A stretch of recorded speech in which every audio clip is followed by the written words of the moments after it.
বগুড়া বিশ্ববিদ্যালয়ের শাহজাহানপুরে নির্মাণের দাবিতে ৯ মাইল এলাকায় মহাসড়ক অবরোধ করেছে স্থানীয়রা। এতে বন্ধ হয়ে গেছে যান চলাচল। এ নিয়ে জানাতে যুক্ত হয়েছেন সহকর্মী হাসিবুর রহমান। হাসিবুর, এই মুহূর্তে সেখানকার পরিস্থিতি কি এবং অবরোধকারী স্থানীয়রা কি বলছেন, সর্বশেষ কি তথ্য আছে?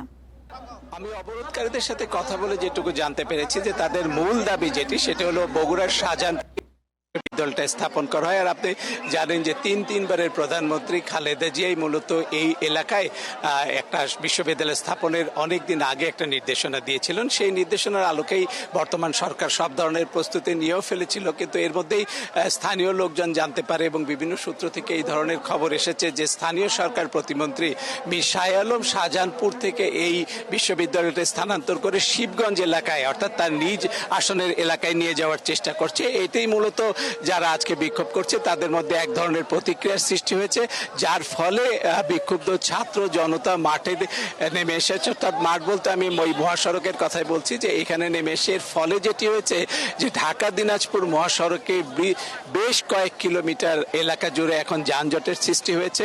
দুই দিকে অর্থাৎ যেখানে অবরোধ করা হয়েছে সড়ক, তার আশেপাশে এলাকায় তো যানজট রয়েছে, তার পেছনেও দীর্ঘ একটা সারি আমরা দেখতে পাচ্ছি। আমি একটু আগে বগুড়া শহর থেকে শাহজাহানপুরে আসার সময় দেখেছি যে এই ৬ লেনের মহাসড়কের প্রায় 3টি লেন পুরোপুরি বন্ধ হয়ে গেছে, অর্থাৎ ঢাকামুখী সড়ক বন্ধ হয়ে গেছে, যার ফলে অন্তত 1010 যানবাহন মূলত এই এলাকা দিয়ে চলাচল করতে পারছে না, ফলে দুর্ভোগের চরম পড়ে গেছেন মানুষ। সংযোগটি বিচ্ছিন্ন হয়ে গেছে, পরবর্তীতে আবারও যুক্ত হওয়ার চেষ্টা করব।